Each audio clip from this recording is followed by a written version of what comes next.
This is Guns and Butter. I think it has to do with driving money offshore into the world's biggest, now today, believe this or not, the world's biggest bank secrecy holding country, bigger than Switzerland, bigger than the Bahamas, bigger than the Cayman Islands, namely the United States of America, including states like Nevada. This is a huge thing. And I think you have to go back to the statement of Henry Kissinger back in the 70s, where he said, if you control money, you control the entire world. I'm Bonnie Faulkner. Today on Guns and Butter, F. William Engdahl. Today's show, Washington's Dangerous War on Cash, What It's Really About. William Engdahl is an international political analyst, economist, and author. He is currently visiting professor of geopolitics at Northwest University, Xi'an, China. Among his best-known books are A Century of War, Anglo-American Oil Politics and the New World Order, Gods of Money, Wall Street and the Death of the American Century, and Seeds of Destruction, The Hidden Agenda of Genetic Manipulation, completing a trilogy on the control of oil, food, and money. His latest book is The Lost Hegemon, Whom the Gods Would Destroy, about the CIA and political Islam. Today we discuss his article, The Sinister Agenda Behind the War on Cash, USAID's role in the outlawing of most currency in India, the U.S. as the new tax haven, and an attack on the euro. William Engdahl, good to have you back again. Well, it's good to be back with you, Bonnie. In The Sinister Agenda Behind the War on Cash, you write that overnight, Narendra Modi's government in India de facto outlawed an estimated 86% of all cash in circulation by value. That would be 86% of the value of all money in circulation was withdrawn. His surprise announcement was on November 8th, 2016. What exactly has the Indian government done? This is the most destructive and bizarre act of a state that I can think of in recent history in terms of monetary policy. And what they're doing is forcing people to turn in their 1,000 rupee notes and 500 rupee notes. Now, 1,000 rupee in Western dollar terms is about $15. Most of the Indian economy is informal economy. Indians don't trust banks, rightly so. The country is on the upper echelons of the comparative corruption indices, Transparency International, whatever measures you want to take. It's a very corrupt culture. And certainly the political side of that is extremely corrupt. So people don't trust banks to safeguard their money. They use cash. And the vast part of the economy is a cash economy. So by outlawing, this would be the equivalent of the U.S. Treasury and Trump administration outlawing all cash notes larger than a $10 bill, something like that. And how would you react to that? Oh, $20 bill, $100 bill, $50. You have to bring it into the bank, and you may or may not get the equivalent in $10 bills back, or you just have to depend on electronic digital banking. And Modi, he did a tricky thing. He began by justifying it as a crackdown on the illegal economy. Well, this is nonsense. Then he came out a little more honestly and said he wants to push the backward Indian people in the villages and the countryside and so forth to get on board digital banking. Well, this is very interesting because as I dug into it, I was just flabbergasted when I read the reports back in November.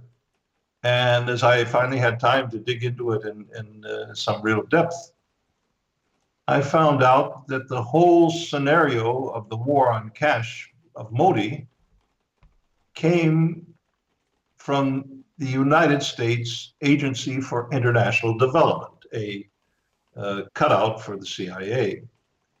And then I wasn't so surprised when I read State Department spokesman Mark Toner back in December at a press briefing. He praised the Modi demonetization, saying, "This was, we believe," and this is a quote, "we believe an important and necessary step to crack down on illegal actions, a necessary one to address the corruption."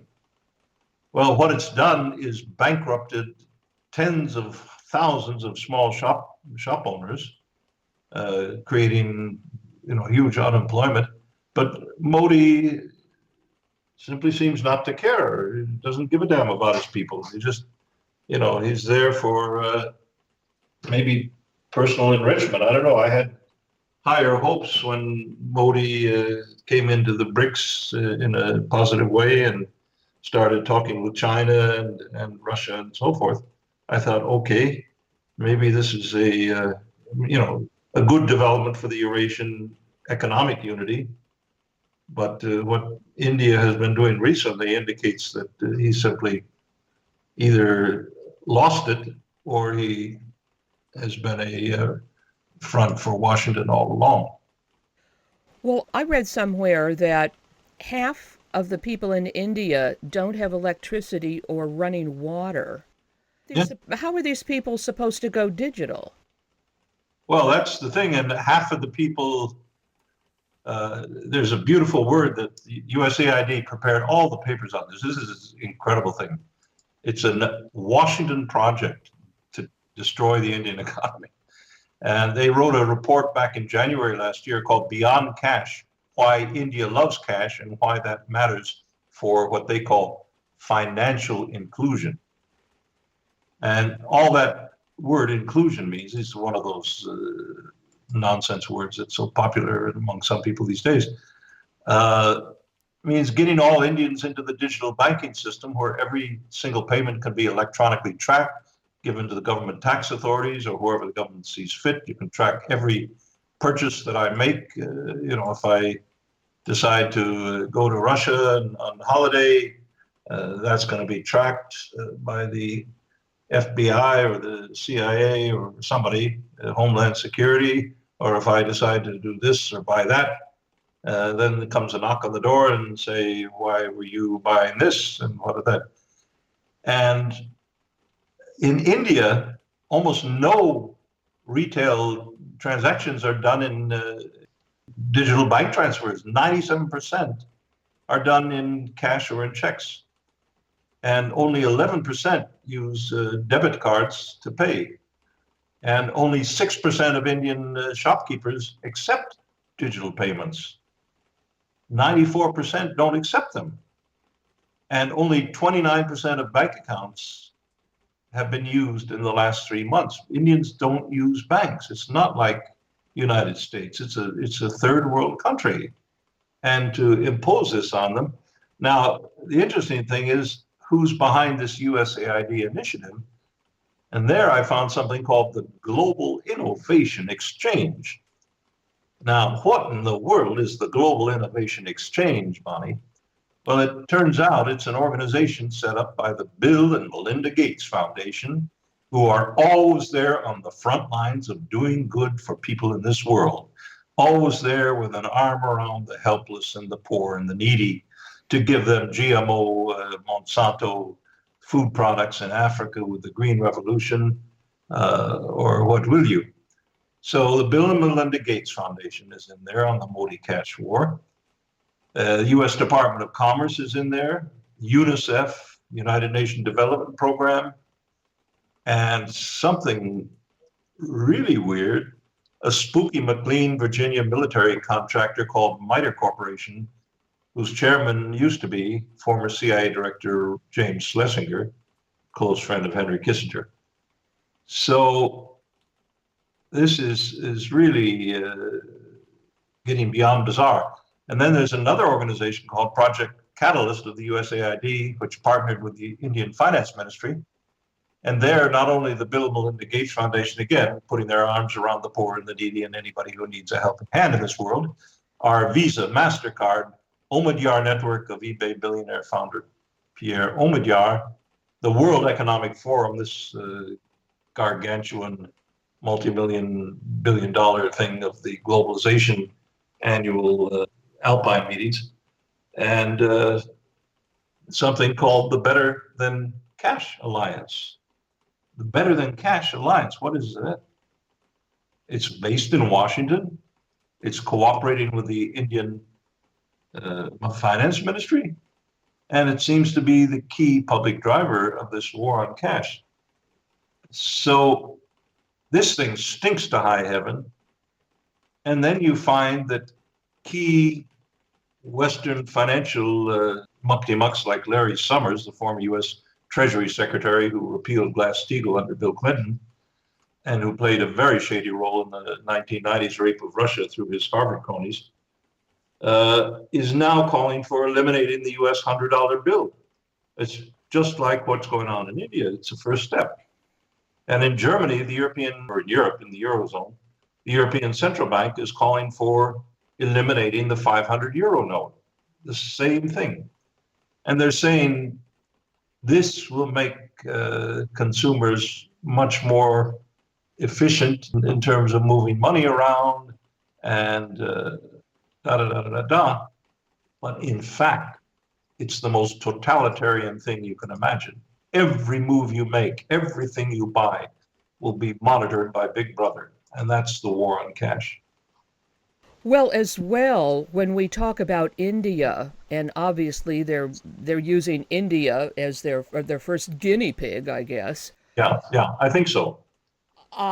I guess they must figure that if they could pull it off in India, they could pull it off anywhere because India's not prepared for this. Yeah. Is this a recipe to kill off a bunch of the population? I'm reminded of this idea that's been floating around for a few years now of depopulation. Could this be part of it? It could well be, although I'm not sure that that's the uppermost part of it. Other countries are well along the road of outlawing cash, among them Sweden in the European Union. There you almost have difficulty to find a retailer that will accept cash, only credit cards or bank cards. It started about 2 years ago after a Davos World Economic Forum where this was one of the subjects. And I think it has to do with driving money offshore into the world's biggest, now today, believe this or not, the world's biggest bank secrecy holding country, bigger than Switzerland, bigger than the Bahamas, bigger than the Cayman Islands or the Gibraltar or Jersey Islands, namely the United States of America, including Las Vegas, states like Nevada and North Dakota, South Dakota. So this is a huge thing. And I think you have to go back to the statement of Henry Kissinger back in the 70s, where he said, if you control money, you control the entire world. And if you can get all that money into banks and get everybody going digital, then look what you can do with digital bank accounts. You can do anything you want with people's money. So this is 1984 on steroids, in my view.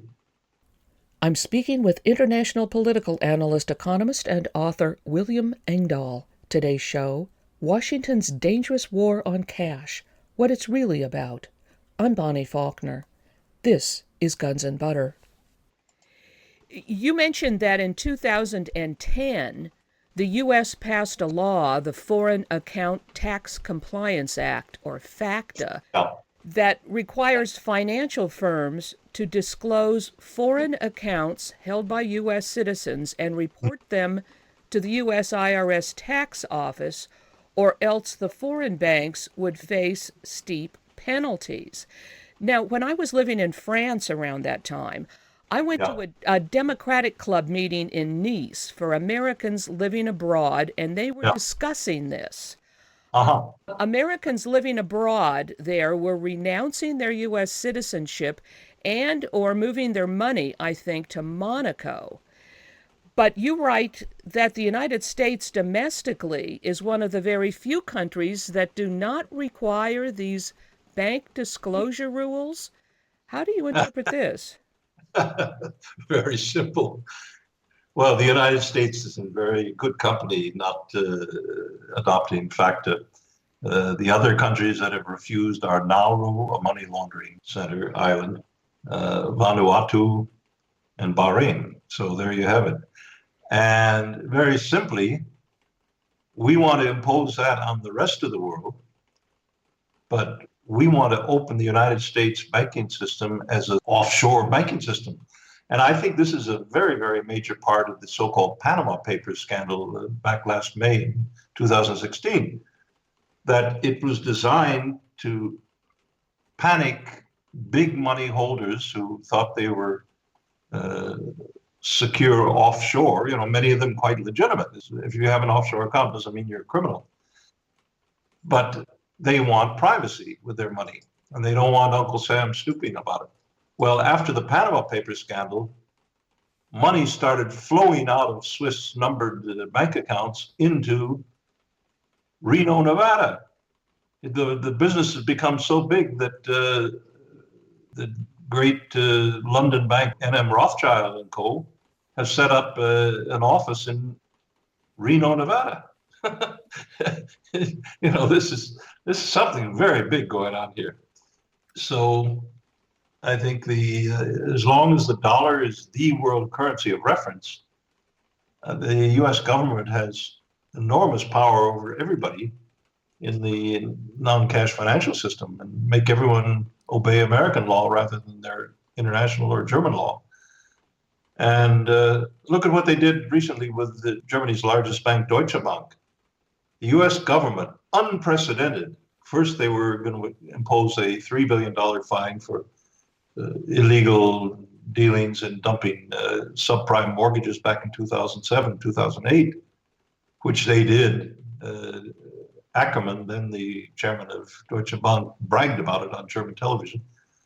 By the way, Ackermann should be tried and indicted and put behind bars, in my view. He's no longer head of Deutsche Bank, but he's the one who ruined Deutsche Bank in the last 10 years, 15 years. The US government then suddenly raised the fine from $3 billion to $14 billion, and Deutsche Bank was, in the German media, was being discussed as a candidacy for state nationalization, which may not have been the worst solution, but of course the American government, with their free market ideology, was very hard pressed to back away from that. So these are weapons that Washington has developed. And you can believe that under Goldman Sachs' Treasury Secretary Mnuchin ain't going to play softball with the rest of the world. They're gonna really come down and dirty. And so this whole international bank, the FACTA thing is not operable for U.S. citizens inside the U.S., but the OECD took FACTA and the OECD is the Organization of Economic Cooperation and Development, something set up after World War II and based in Paris. But they have groups on money laundering and different things. And they established a global FACTA, far, far tougher than the American FACTA, 2 years ago, 2014, to go after tax evasion.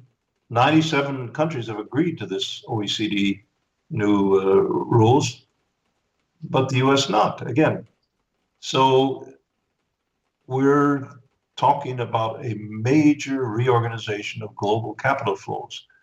And I think this is very much the Trump economic policy. Peter Navarro, Wilbur Ross, Mnuchin, the Treasury Secretary from Goldman Sachs, and so forth. Now, you've been talking about FACTA, and of course that's the Foreign Account Tax Compliance Act. When the OECD enacted these rules, is that on behalf of the governments in Europe? Yeah, yes, not only all members of the OECD, which is a huge organization, and 97 countries have agreed to the OECD rules. Well, that's right. So then all of the banks in all of these countries that have agreed to these rules, Where do they report the accounts? Are they reporting them to the U.S. government or to their own governments? No, to their own governments. Yeah. So German accounts in Switzerland have to be reported to the German government. That kind of thing. And a lot of Germans have accounts, well-to-do Germans, not only, but people with life savings, and it's a saving country, have accounts in Switzerland or Liechtenstein, and they value their privacy. Some of them are tax avoiders, of course, but others simply don't want Big Brother knowing what they're doing with their money, and I don't blame them.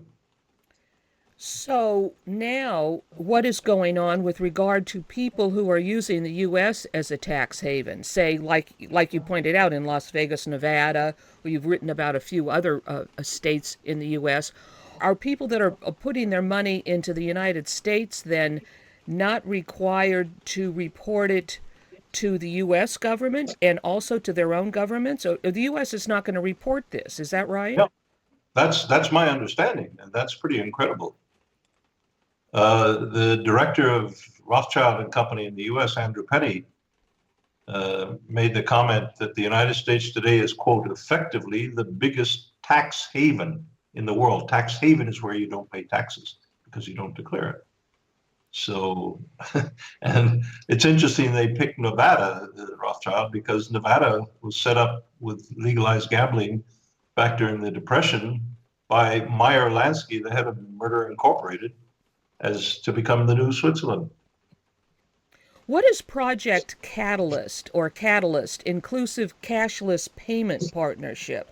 Now, that is an initiative of USAID, isn't it? You mentioned some of these other organizations. Yeah, the Project Catalyst is a USAID project in cooperation with the Indian Finance Ministry. And it includes the names I mentioned earlier: Visa, MasterCard, Bill and Melinda Gates Foundation, USAID, eBay founder Pierre Omidyar, the World Economic Forum of Davos, and something called the Better Than Cash Alliance, which is one of the key figures in the war on cash. By the way, let me just add an addendum. The Better Than Cash Alliance, I mean, there's so many groups they spin off, you get dizzy here. But the Better Than Cash Alliance has some 50 members. In addition to the Gates Foundation, it includes something called the Citi Foundation of Citigroup Bank, Ford Foundation, which is tightly connected with the CIA historically, MasterCard, United States Agency for International Development, and Visa. So, this is big, big, big. They're trying to go for global control. I don't think it's going to work. I think it's going to blow up in their face, frankly. But they're trying. Well, I hope you're right. Now, there's also, in addition to, now you've mentioned Project Catalyst, Global Innovation Exchange, Better Than Cash Alliance. Now, what is this cashlesscatalyst.org? That's just another piece of this, right? Mm-hmm. Yeah, there's virtually no difference. It's just spin-offs. So you have a dazzling array of little front groups. It's like what the Communist Party used to do during the 30s in the United States, create all these front groups. Is there a larger global agenda behind the demonetization or the war on cash move by the government of Modi in India? What is the larger global agenda? Now, obviously, this is a huge move on behalf of many powerful groups. Where do you think this is going so that the U.S. can control the financial system globally? Is that the idea? Absolutely, I'm convinced. The U.S. is writing the laws. Everybody else has to obey them. If you bring your hot money into the U.S., no questions asked. If you're an American and you want to put your money in a Swiss bank account, you better be careful, boy. So it's total control. There's never been anything like this in history. You could always move a little bit of cash around. Now they're reducing the amount When I went to my German bank the other day to make a transfer to another bank of 5,000 euros, I was told that's not allowed by the new rules.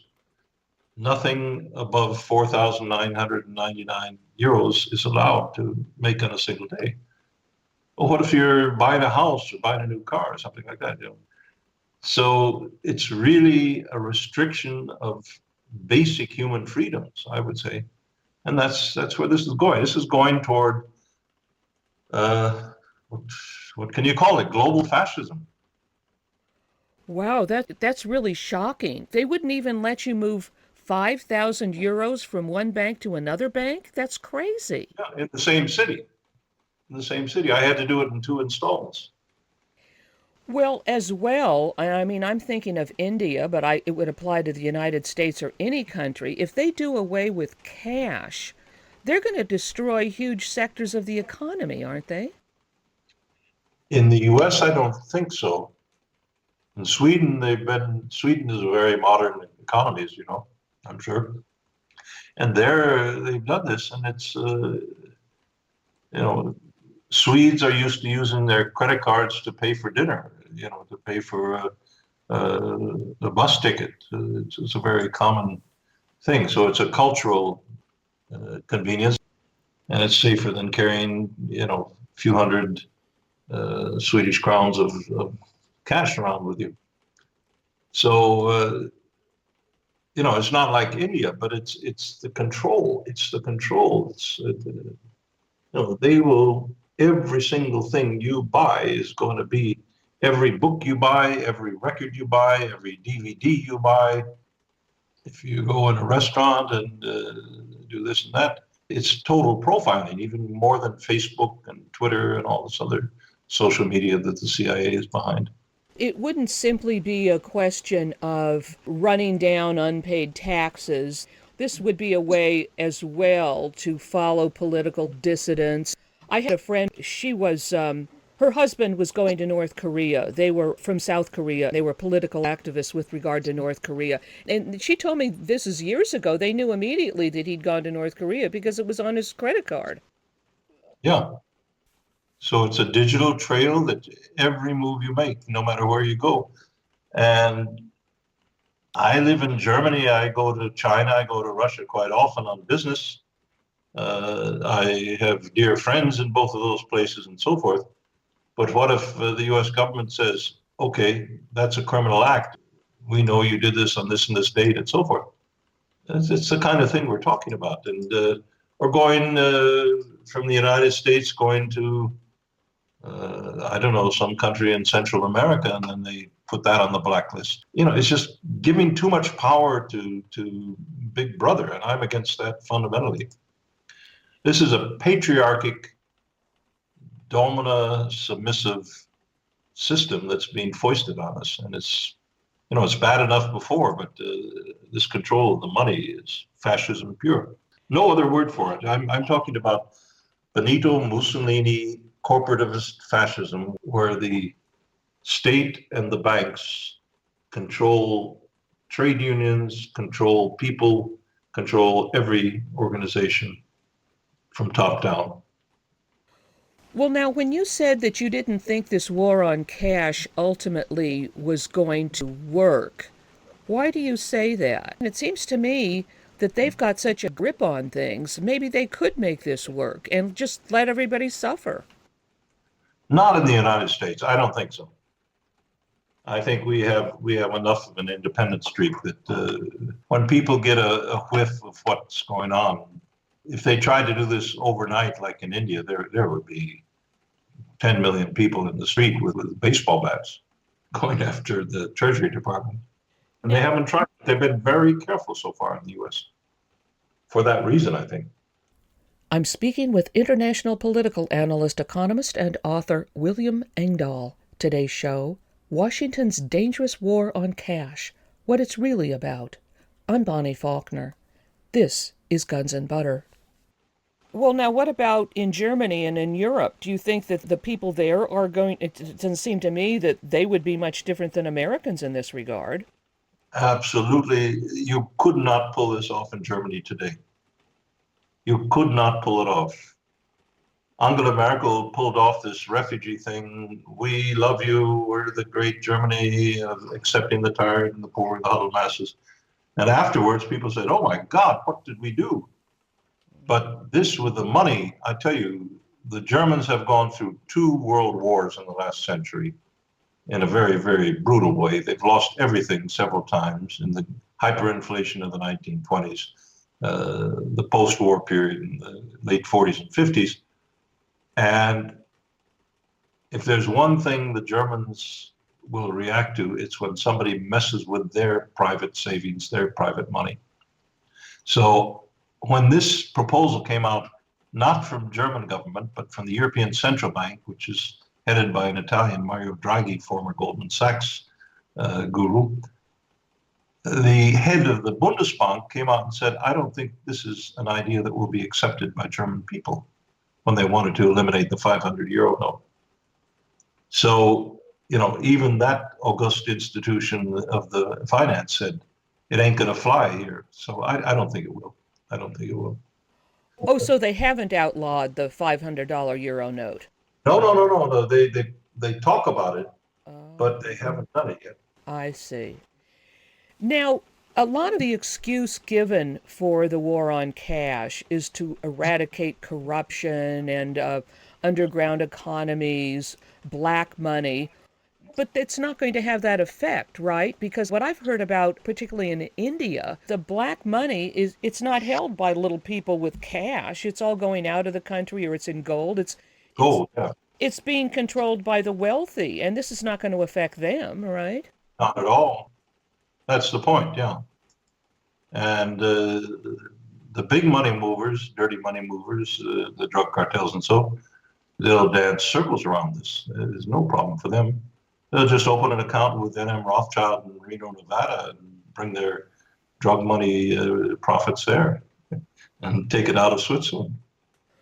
Now, let me clarify something about what's going on in the U.S. Obviously, the U.S. government, let's say I have a bank account, that information is available to the government, isn't it? How would these tax havens work in this country? Would it go by the states?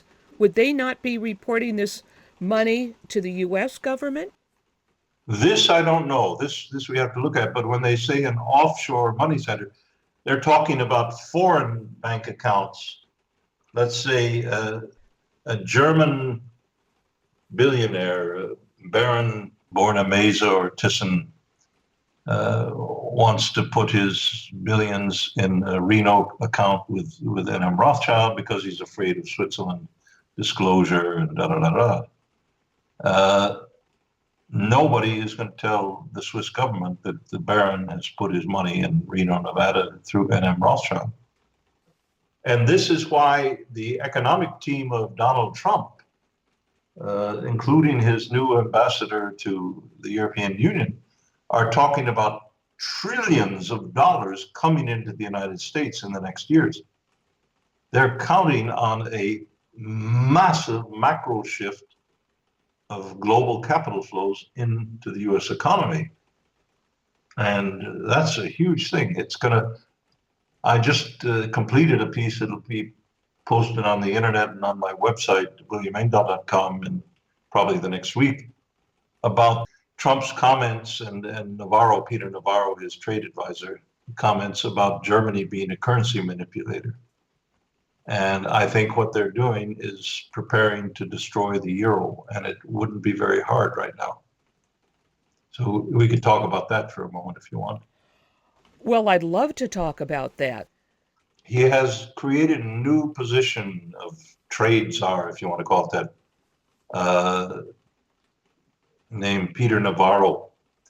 And Peter Navarro is a very, very much hardliner on. He's the one that recommended to scrap the Trans-Pacific TTP and the Transatlantic TTIP or whatever it's called, and also renegotiate NAFTA. He said the Chinese are currency manipulators and they have,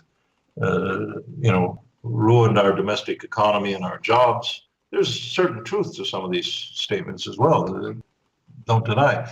But then now he's focused on Germany as a currency manipulator. And this is very interesting. Currency manipulator is this term used by the US Treasury. It's been applied to 3 nations, including Japan, in the last 30, 40 years. It's very seldom used. But to accuse Germany of being a currency manipulator, Merkel responded by saying monetary policy of Germany is not controlled by Germany, but by the European Central Bank by treaty agreement. And they are independent, so we have no control even if we wanted to. And on paper, that's correct. But the reality is, the European Central Bank was set up by Helmut Kohl and the Germans in 1994 and to 1999 to reflect the advantage of Germany, fix forever the relation between Portugal, Italy, France, and Greece, and these countries to the advantage of Germany. So I think thereafter, they're going to knock out the euro. I'm sympathetic to that in a certain way, I have to confess, because I never for once, as an economist, subscribe to the euro as anything positive. It's a complete misconception. It's a banker's concept of a future Europe as a superpower and not a European concept for European populations.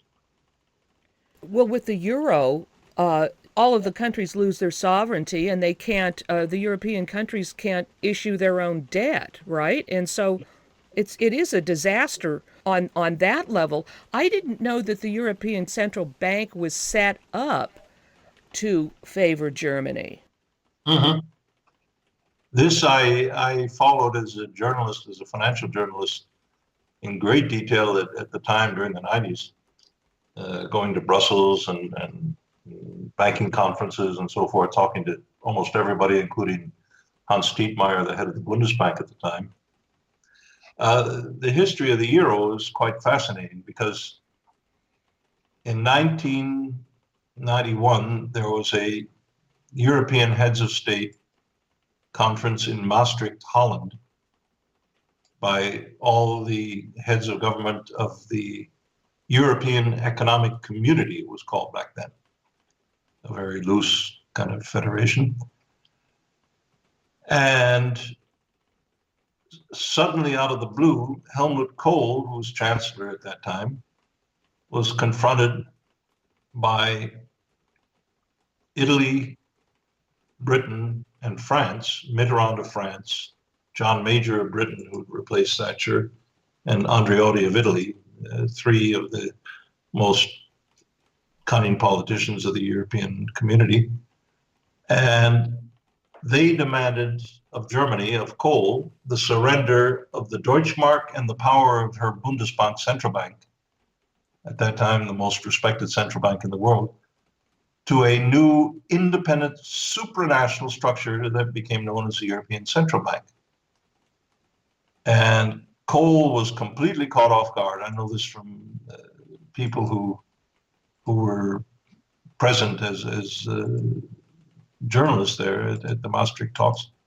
And Kohl was completely shocked. And he said, well, Germany's position is first we should have a political union before we can have a monetary union. And they said, no, this is how we're going to do it. If you want to have a unified Germany, Germany is going to become such a powerhouse economically that we, other European countries, want to control Germany through the European Central Bank. So in the beginning, as you can imagine, Helmut Kohl was foot dragging on embracing the euro, or what became the euro. And then, here's the interesting part.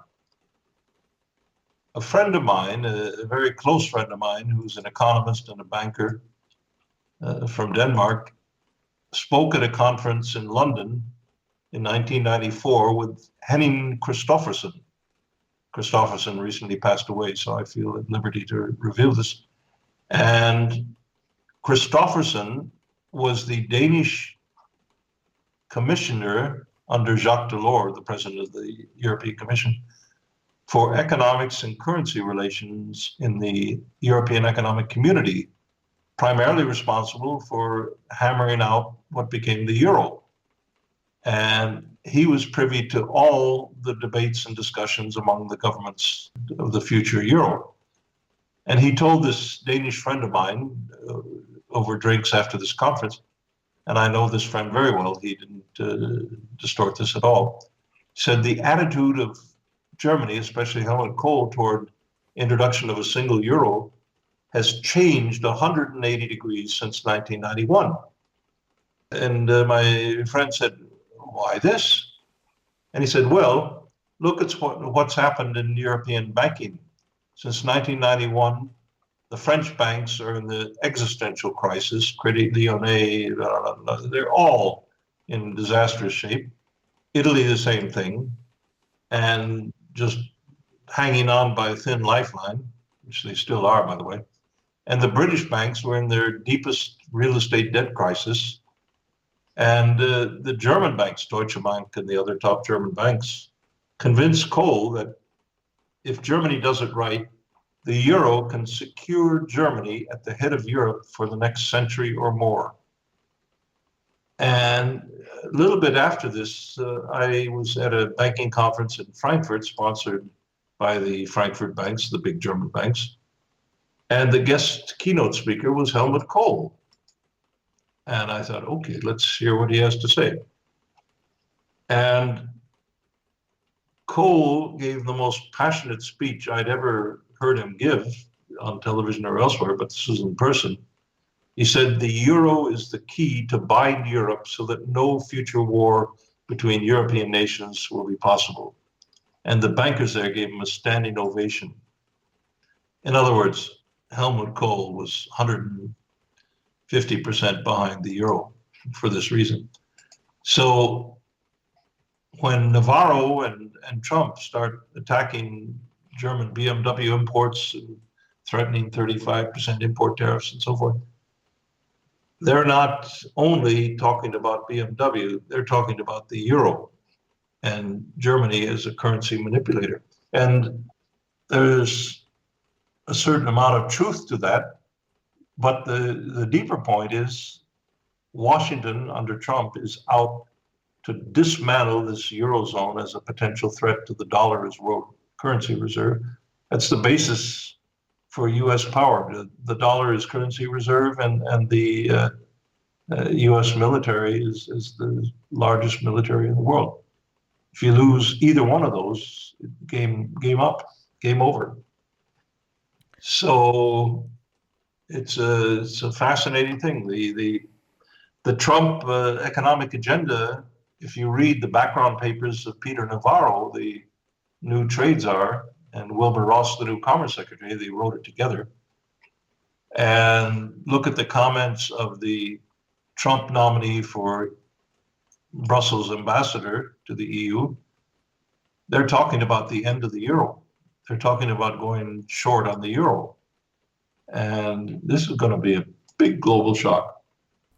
I'm speaking with international political analyst, economist, and author William Engdahl. Today's show, Washington's Dangerous War on Cash, What It's Really About. I'm Bonnie Faulkner. This is Guns and Butter. Does the euro really threaten the dollar, number one, or are they trying to take it down or attack Europe so that the money from Europe would flow into the U.S.? I think both. The euro, the reason for the Greek crisis, as I wrote at the time, back in 2010, when suddenly it was discovered that the Greek government had cheated on its Maastricht criteria for deficit and public debt, came from Goldman Sachs.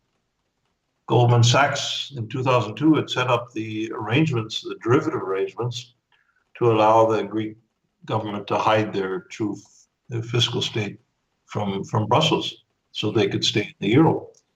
And then suddenly that came to light. And it came to light at precisely the time the Chinese were threatening to pull out of the dollar from its treasury bonds. because the US debt levels were going astronomically higher under Bush and then Obama.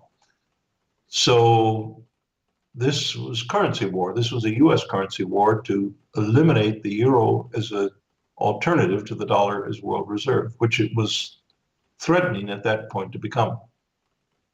But now I think they just want to get rid of the euro as a potential at all. They just get the damn thing off the agenda. Let's deal with national currencies. Let's deal with the Deutschmark, French franc, and so forth. Ironically, if the European politicians weren't so damn corrupt, they could see this as an opportunity to get back from a bad deal in the beginning, but they're damn corrupt. So they're going to fight tooth and nail to hold on to this dysfunctional euro. It's a very interesting fight that's shaping up. If the countries in Europe go back to national currencies, obviously each country could issue its own debt, etc. It would solve a lot of economic problems. But then the smaller countries with smaller economies, they would be more easily manipulated by Wall Street, say, wouldn't they? I mean, wouldn't they be in even more danger, perhaps? I don't think so. Look at Greece. Greece and the euro was smashed by Wall Street. Well, that's true. No, I think I'm very firm that borders matter. Borders, I've said this before, I think on your program, Bonnie, but human borders matter. If somebody tries to violate my space, I'm within my rights to defend my space, especially if they try violently. And the same thing with nations. National sovereignty, I don't think is passé. I don't think it's a relic. I think this is essential to existence on this planet, at least in the state the world is in right now. We're not so advanced that we can all treat each other as brothers in love and human beings and so forth. We just ain't there. So let's take the state of the art and say, at least let's defend our national borders. So I think it wouldn't be the worst thing in the world that would happen to Europe. De Gaulle had a vision he called Europe of the fatherlands. And he meant that the agreements between, at that time, I think 10 or 12 nations of the European Economic Community should be between sovereign governments. It's beneficial for Germany, it's beneficial for Belgium, it's beneficial for so to eliminate border controls on this, that, and the other thing. And there's no downside. It's not beneficial to do this, so we leave that off the table. Item by item, you negotiate this as national governments. But now you have this unelected, faceless bureaucracy in Brussels, fascism pure. I keep coming back to this word because if listeners don't know what this word means, if they know it only as an emotional word, they should look it up in detail in the historical dictionary. This is fascism pure, what exists in Brussels. There are no democratic checks and balances. The European Parliament has no democratic checks and balances. The European Commission, no democratic checks and balances. This came clear in the glyphosate controversy last summer. Glyphosate is the most widely used, weed killer herbicide in the world. It's used in Monsanto Roundup. It's used in almost every. And it's been proven by the World Health Organization to be a probable carcinogen. Well, that's pretty alarming. I think if I were a responsible European Commission, I would say, let's put a freeze on spraying our crops and our gardens and our schools with glyphosate until we settle this question. And there were 1 million petitions signed by European citizens saying the same thing. There were teams of scientists that said the same thing. And the Brussels commissioner responsible for the health of the European population said, okay, we make a compromise. We renew the license for 18 months. And now it's come out in independent studies that glyphosate in micro concentrations, much smaller than is recommended by the European Union or the EPA in the US, causes fatty liver disease, causes horrendous health issues. and death.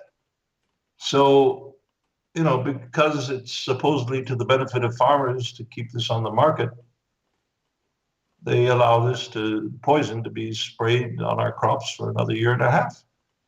I think this is eugenics. I think this is population reduction on a scale in Brussels. I can't come to any other conclusion. It's criminal.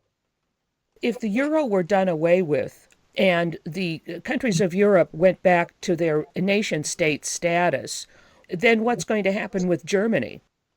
Hopefully, more sensible policies. I've lived in Germany for 30 years and I've watched this country go from a rather decent, functioning consensus society to a top-down, I would call it dictatorship. Angela Merkel says, and you click your heels and you obey. And it didn't start out that way. Even Helmut Kohl, who was a brutal political fighter, didn't do such things. So, and Deutsche Bank, just look at that, from the assassination by the CIA of Alfred Herrhausen, the chairman of Deutsche Bank, who had a plan in 1989, and he was a close economic advisor of Helmut Kohl on the question of Eastern Europe and Russia at the collapse of the Soviet Union.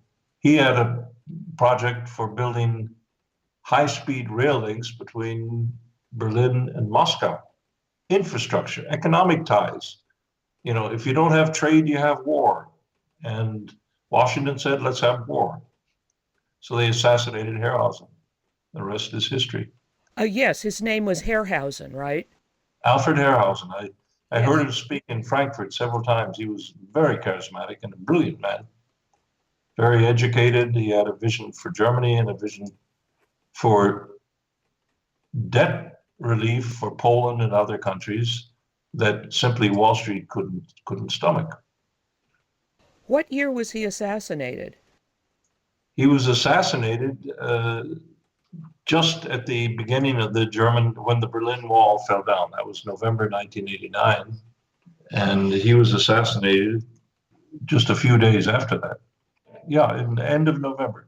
9th of November, the wall came down, the Berlin Wall. You remember this historic event when people were dancing on the wall and Yeah. thousands of people coming across. It was very moving. The symphony was playing Beethoven's Ode to Joy. And then on 30th November, outside his home, he was blown sky high. It was said by something called the Red Army faction, the terrorist group. The sophistication of that operation points to CIA and US intelligence. They're the only ones who had the motive to blow him out of the picture, because he would have created an entirely different economic space between Germany and Russia. And that's something the head of Stratfor, George Friedman, said in an interview a couple of years ago, said it's been US strategic policy for more than a century to prevent an alliance between Germany and Russia. And I maintain that's a very foolish policy. It was also the British policy, and it's led to 2 world wars. Let nations come together. The United States could benefit from a thriving, healthy European economy. But they seem to, the people who are in charge in Wall Street, who've made a coup d'etat over the political institutions of America in the last 30 years, what I talk about in the Gods of Money book, they don't want that. They just want money and power. Yes, I did have a someone on the show who talked about that assassination of Herrhausen. I'm glad you went over that. That's very important. Mm-hmm. It was very important. It was a decisive. And a few months later, the head of the Treuhand for Helmut Kohl, the agency entrusted with reorganizing the East German communist economy, the state economy, and privatizing all these factories and workers and so forth, Detlef Rohwedder, was also assassinated sitting in his living room on a Sunday afternoon by Red Army faction. This is all CIA dirty tricks, black operations. And what that did was to just completely knock the economic policy of the German government from one of building infrastructure, something the Germans do very well, by the way, or did very well, to one of turning East Germany into a tourist attraction instead of a high technology industrial area, which everyone was expecting in Germany a year before, and turning Russia into a target for plunder, for looting. William Engdahl, thank you very much. Well, thank you, Bonnie. I always enjoy talking with you. I've been speaking with F. William Engdahl. Today's show has been Washington's Dangerous War on Cash, What It's Really About. William Engdahl is an international political analyst, economist, and author. Among his best-known books are A Century of War, Anglo-American Oil Politics and the New World Order, Gods of Money, Wall Street and the Death of the American Century, and Seeds of Destruction, The Hidden Agenda of Genetic Manipulation, completing a trilogy on the control of oil, food, and money.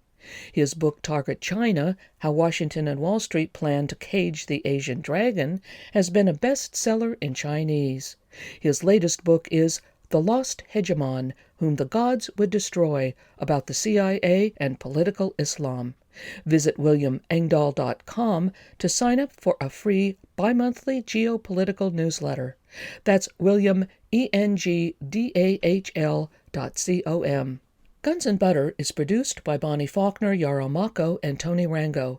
Visit us at gunsandbutter.org to listen to past programs, comment on shows, or join our email list to receive our newsletter that includes recent shows and updates.